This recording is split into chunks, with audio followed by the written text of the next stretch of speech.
saves.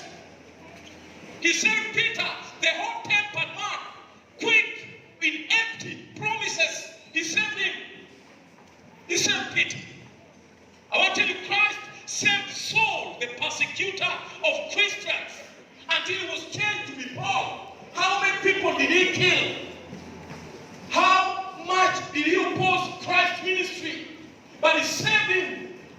The worst of all became the best writer in the Bible with so many books, more than all the other authors. Christ saved Saul. I want to tell you, Christ also saved a man called Luke. He was the educated man among all the disciples. He was a doctor.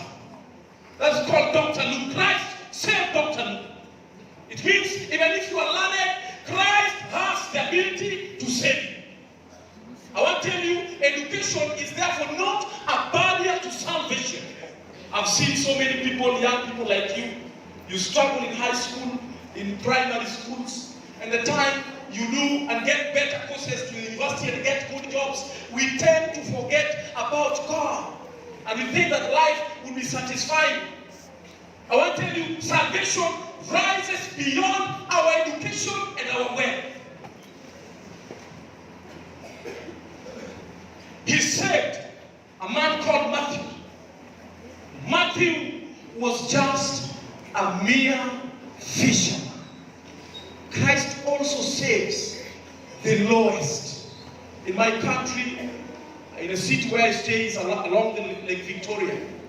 And times, fishermen are regarded as the poorest because they have nothing to do to spend their nights in the lake. Most of them even die every night because they are ocean tide, the lake tides, and life is not comfortable inside there. Times they are attacked by wild animals in the waters and they die, and they are regarded as the poorest. They have nothing to do. They are able to go and risk their life just to get a little money from the lakes. Matthew was a mere fisherman, but Christ touched his life. Christ saves. I want to tell you this morning, before we pray, that Christ saves. He saved a man called Zacchaeus, the exploiter, a thief. He was a corrupt guru. His life was miserable and far from salvation. But Christ told him, "Come down, Zacchaeus, today I'm going to worship and visit you." Zacchaeus got saved. In your worst states of sin, whatever you have done that is too bad, that sin, Christ is able to save you from it. I want to tell you, Christ saved the adulterous woman who was called Mary, who destroyed marriages, heightened immorality even among the young men, and was an icon of death. People died just because of this woman. But when she met Christ, this woman was saved. Praise God. This woman was saved. I want to tell you that Christ is able to save. And today I want to tell you, Christ is also able to save you. Christ is able to save you today. What then shall be your excuse? What then, when the actors have played their last drama and the mimic has made his last fun, what then shall be your excuse? What then, when the crowd seeking pleasure have vanished, when the trumpet of age is sounded, and we are all called to stand before him? What shall be your excuse to refuse such a salvation? What then?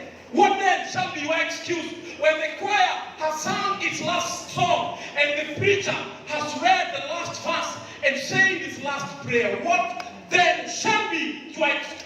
What then? When the people have heard their last sermon and the sound has died out on the air, what then shall be your excuse? What then, friends? When the Bible lies closed on the pulpit and the pews are all empty of men, people have walked out, what then shall form your excuse not to receive such a salvation from a rescue capsule? What then? When each one stands facing his record before Jesus himself and the great book of judgment is open, what then shall you give as your excuse?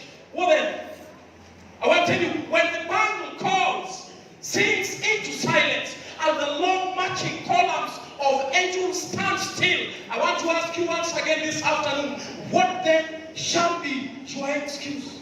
What then for not receiving this rescue capsule?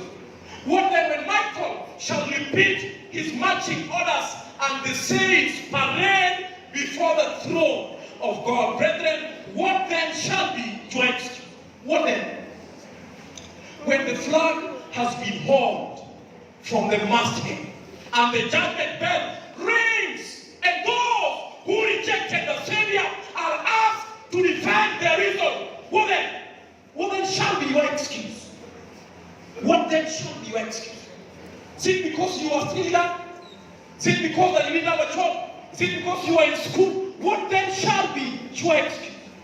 Not to turn your face, to turn your eyes upon Jesus.